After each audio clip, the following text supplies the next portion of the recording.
নমস্কার, বাংলা বার্তা থেকে বলছি সন্ময় বন্দ্যোপাধ্যায়। নির্বাচন কমিশন আরও কঠোর, পরিচ্ছন্ন স্পেশাল ইন্টেন্সিভ রিভিশনকে কমপ্লিট করার জন্য আরও এক পা এগোলেন এবং সরাসরি সুব্রত গুপ্ত, যিনি আইএস পদমর্যাদার অফিসার ছিলেন, দীর্ঘদিন এই রাজ্যে কাজ করেছেন, পরবর্তীকালে কেন্দ্রীয় সরকারের অধীনে কাজ করেছেন, সেই মানুষটি সাম্প্রতিককালে অবসর নিয়েছেন, তাঁকে স্পেশাল রোল অফিসার হিসেবে নিযুক্ত করা হলো এবং একই সঙ্গে 12 জন ইলেকটোরাল রোল অফিসারকে নিযুক্ত করা হলো এই পশ্চিমবঙ্গে। জাতীয় নির্বাচন কমিশন করল, জ্ঞানেশ কুমারের 3 সদস্যের বেঞ্চ করলেন ঠিক সেই দিন যেদিন দিল্লিতে তৃণমূল কংগ্রেসের পক্ষ থেকে 10 সদস্যের একটা টিম ডেলিগেশন গিয়েছিলেন জ্ঞানেশ কুমারের সঙ্গে দেখা করতে। আমার খুব ইন্টারেস্টিং লেগেছে, একই দিনে কিন্তু এই ডিপ্লয়মেন্টটা হলো। যেদিনকে গেছেন জাতীয় নির্বাচন কমিশনের সঙ্গে দেখা করতে ডেরেক ওব্রায়েন, কল্যাণ বন্দ্যোপাধ্যায়, মমতা মিত্রা, তারা সবাই মিলে গিয়েছিলেন। প্রথমে 5 জনের যাওয়ার কথার অনুমতি দেওয়া হয়েছিল, কিন্তু তারপরে তারা 10 জন দেখা করতে গেছেন। 10 জনের সঙ্গে দেখা করেছেন। জাতীয় নির্বাচন কমিশন জ্ঞানেশ কুমারকে তারা 40 মিনিট ধরে তাদের বক্তব্য রেখেছেন, 5টা প্রশ্ন রেখেছেন। আর জ্ঞানেশ কুমার উত্তরে প্রায় 1 ঘন্টা তাঁর বক্তব্য পেশ করেছেন সমস্ত তৃণমূল কংগ্রেসের সাংসদদের বসিয়ে রেখে। প্র্যাকটিক্যালি হাতে লজেন্স, ললিপপ এবং একটা ক্যাডবেরি দিয়ে তৃণমূল কংগ্রেসের ডেলিগেশনকে প্র্যাকটিক্যালি বাইরে পাঠিয়ে দেন জাতীয় নির্বাচন কমিশন জ্ঞানেশ কুমার। আর ঠিক একই দিনে দিল্লি থেকে ঘোষিত হয় যে স্পেশাল রোল অবজারভার হিসেবে সুব্রত গুপ্ত, প্রাক্তন আইএস, তিনি আসবেন এই পশ্চিমবঙ্গে জাতীয় নির্বাচন কমিশনের হয়ে সমস্ত ব্যাপারটাকে নজরদারি করার জন্য। কেন আমি ইন্টারেস্টিং বলছি জানেন তো? সুব্রত গুপ্ত কে, যারা বাঙালিরা চেনেন জানেন যে সবথেকে পরিচ্ছন্ন ভাবমূর্তির আইএস অফিসার এই পশ্চিমবঙ্গ ক্যাডারে যিনি চাকরি করতেন, সে মানুষটির নাম সুব্রত গুপ্ত। স্বাভাবিকভাবে মমতা বন্দ্যোপাধ্যায় খুব পছন্দের মানুষ ছিলেন না কেন, যেহেতু পরিচ্ছন্ন ভাবমূর্তি এবং অত্যন্ত উচ্চশিক্ষিত, আইআইটি খড়গপুরের প্রাক্তনী, লন্ডন থেকে MBA করেছেন এবং অসামান্য ট্যালেন্টেড একজন মানুষ। এ রাজ্যের আইএস পদমর্যাদায় কাজ করেছেন, বিভিন্ন ক্যাটাগরিতে তিনি কাজ করেছেন। মানে আমি দেখছিলাম তার ট্র্যাক রেকর্ডের মধ্যে বিভিন্ন ডিপার্টমেন্টে কাজ করেছেন, কিন্তু আমার সবথেকে গুরুত্বপূর্ণ মনে হয়েছে 2011 সময়ে তিনি WBIDC, ইন্ডাস্ট্রিয়াল ডেভেলপমেন্ট কর্পোরেশনকে হেড করেছেন। সবথেকে গুরুত্বপূর্ণ আন্ডার ওয়াটার যে মেট্রো রেলের প্রজেক্ট হাওড়া থেকে আজকে যে সল্টলেক পর্যন্ত আসছে, তার নেতৃত্ব দিয়েছেন পুরো প্রসেসটার। তিনি KMRCL এর 2012 এবং 13 সালের নেতৃত্ব দিয়েছেন। অনেক ইতিহাস তার পেছনে লুকিয়ে আছে, কিন্তু মমতা বন্দ্যোপাধ্যায় তাকে খুব বেশি পছন্দ করেনি, তার কারণ তার পরিচ্ছন্ন ভাবমূর্তি এবং সোজা সিদ্ধারার জন্য। ফলত স্বাভাবিকভাবে যেটা হওয়ার কথা যে তিনি চিফ সেক্রেটারি হতে পারতেন এই রাজ্যের, হতে পারেননি। একটুখানি আমি ফ্ল্যাশব্যাকে যাব, পেছনের ইতিহাসটা ঘাটার জন্য, যে পশ্চিমবঙ্গের চিফ সেক্রেটারি পদে কারা গেছেন এবং কীভাবে সুব্রত গুপ্তর মতো একজন অত্যন্ত পরিচ্ছন্ন মানুষ, অত্যন্ত কর্মঠ মানুষ এবং অত্যন্ত পরিশ্রমী মানুষ, ট্যালেন্টেড মানুষ, সারা পশ্চিমবঙ্গের যারা আইএস পদমর্যাদার অফিসারদের নিয়ে কথা বলেন তারা সবাই জানেন, এটা নতুন করে বলার দরকার নেই। সেই মানুষটি 1990 সালের ক্যাডার ছিলেন, আইএস ক্যাডার ছিলেন, 1990 ব্যাচের অফিসার ছিলেন। অথচ দেখুন, মানে আমি জাস্ট একটু ফ্ল্যাশব্যাকে বলছি, একসময় মুখ্য সচিব পদে তিনি দাবিদারও ছিলেন, মানে নর্মাল কোর্সে তার মুখ্য সচিব হওয়ার কথা ছিল, কিন্তু রাজ্যের মুখ্যমন্ত্রী করেনি। হর্টিকালচার ডিপার্টমেন্ট, অন্যান্য অপাঙ্ক্ত ডিপার্টমেন্টগুলো থেকে তাকে বসিয়ে রেখে দেন। মলয় দে একসময় একজন বাঙালি অফিসার এ রাজ্যের মুখ্য সচিব হয়েছিলেন, তিনি 1985 সালের এই ব্যাচের অফিসার ছিলেন। পরবর্তীকালে 1986 সালের রাজীবা সিনহা, যিনি পরবর্তীকালে এ রাজ্যের নির্বাচন কমিশনার হয়েছিলেন এবং তার নেতৃত্বে যে পঞ্চায়েত নির্বাচন কি কলঙ্কিত নির্বাচন হয়েছিল আপনারা জানেন। তো 1986 ব্যাচের রাজীবা সিনহা তারপর চিফ সেক্রেটারি পদে দায়িত্ব নেন। রাজীবা সিনহা যখন রিটায়ার করেন, তারপর সেই জায়গায় আসেন 1987 সালের আইএস অফিসার আলাপন বন্দ্যোপাধ্যায়। আলাপন বন্দ্যোপাধ্যায় যখন রিটায়ার করেন, 1987 সালের আইএস অফিসার ছিলেন আলাপন বন্দ্যোপাধ্যায়, তারপর সেই জায়গায় চিফ সেক্রেটারি পদে আসেন হরিকৃষ্ণ দ্বিবেদী, যিনি 1988 ব্যাচের আইএস অফিসার।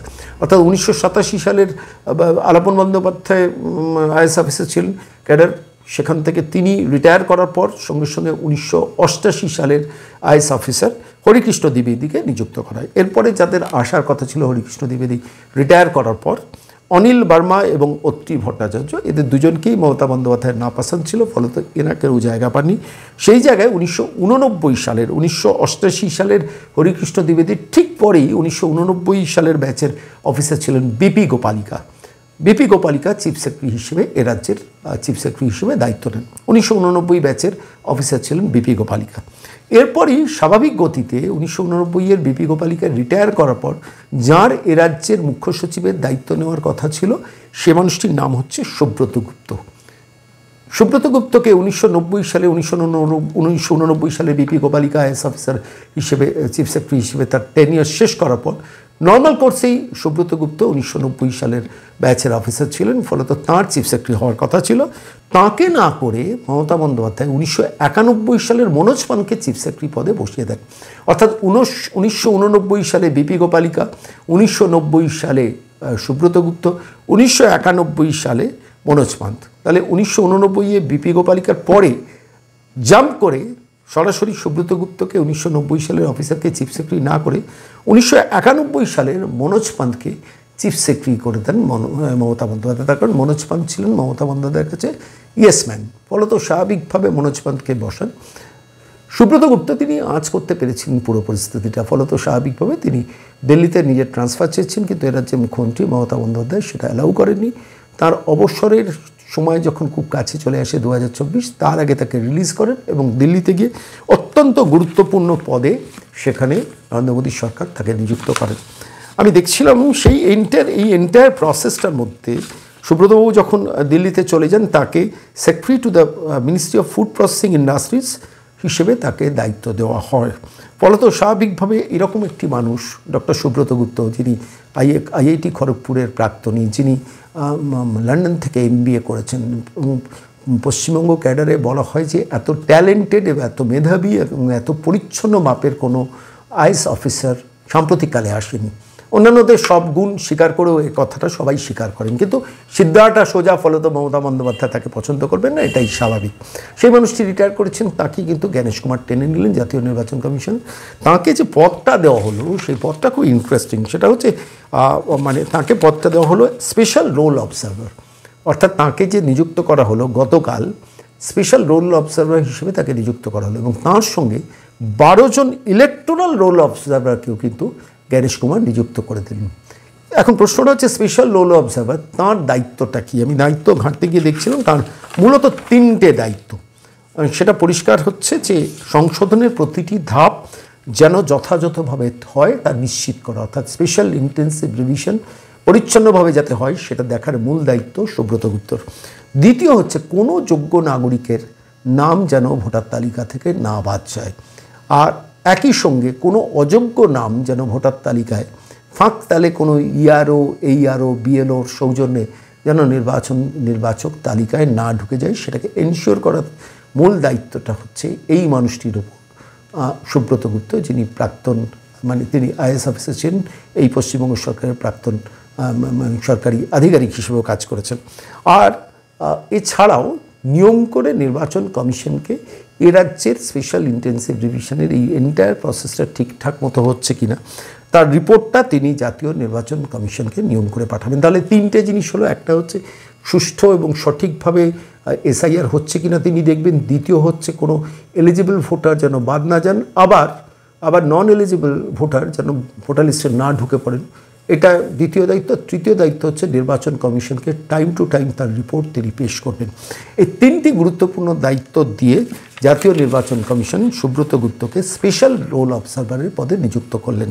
আর ঠিক তার পাশাপাশি আরও একটা খুব গুরুত্বপূর্ণ ডেভেলপমেন্ট, এটাও আমার কাছে মনে হয়েছে খুব কার্যকরী একটি ভূমিকা, সেটা হচ্ছে 12 জন ইলেকটোরাল রোল অফিসার তাঁরা নিযুক্ত হলেন এবং প্রত্যেকে IAS পদমর্যাদার, এবং এক একজনের হাতে 2-3টে করে জেলা অর্পণ করা হলো, যে তাঁরা যাবেন, ভিজিট করবেন, কোথায় প্রবলেম হচ্ছে, কোথায় ডিএমরা চালাকি করছেন, কোথায় EROরা অন্য খেলা খেলছেন, সেই দিকে একদম নজরদারি করার জন্য। তার মধ্যে স্মিতা পাণ্ডে IAS, তিনি 2005-এর IAS ক্যাটাগরি ব্যাচের অফিসার, তিনি দায়িত্ব পাচ্ছেন পশ্চিম বর্ধমান, পূর্ব বর্ধমান এবং বীরভূমের।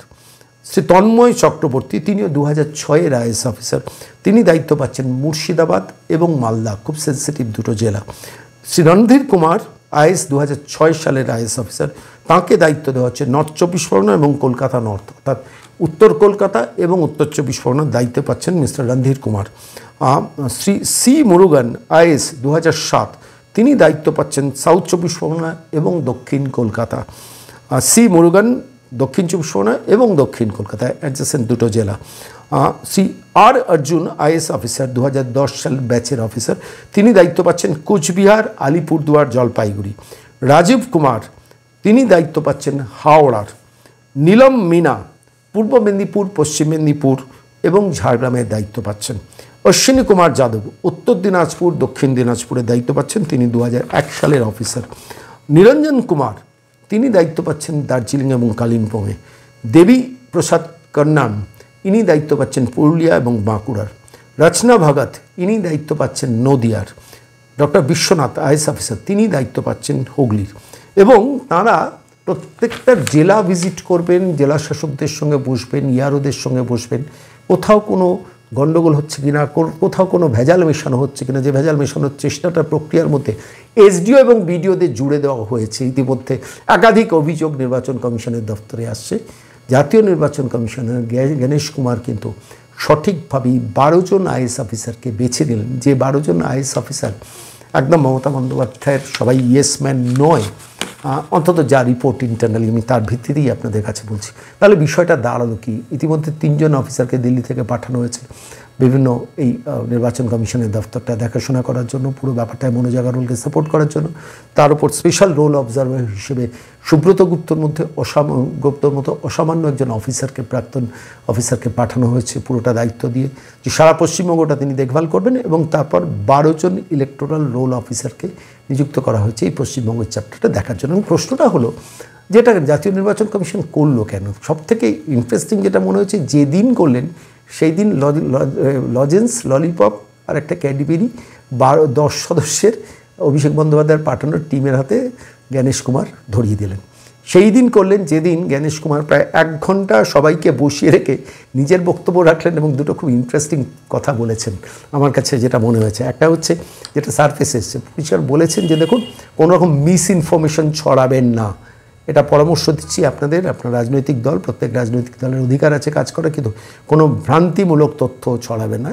স্পষ্টত পরিষ্কার তৃণমূল কংগ্রেস যে মিথ্যে প্রচারগুলো ছড়াচ্ছেন, অর্থাৎ 28 জন মারা গেছে, 38 জন মারা গেছে এসআইআর আতঙ্কে, এগুলোকে বুঝেই জাতীয় নির্বাচন কমিশন কিন্তু এটা তাদের জানিয়ে দিলেন। এক, দ্বিতীয়ত হচ্ছে যে টাকা, সমস্ত বিএলও এবং ইয়ারওদের যে টাকাটা অ্যালট করার কথা রাজ্য সরকার করছে না কেন, বলুন আপনার রাজ্য সরকারকে সেগুলো অ্যালট করতে। জাতীয় নির্বাচন কমিশন কিন্তু হাবে বুঝিয়ে দিয়েছে যে পরিষ্কারভাবে এ রাজ্যের এই আবদার, মামার বাড়ির আবদারটা তারা রক্ষা করছেন না।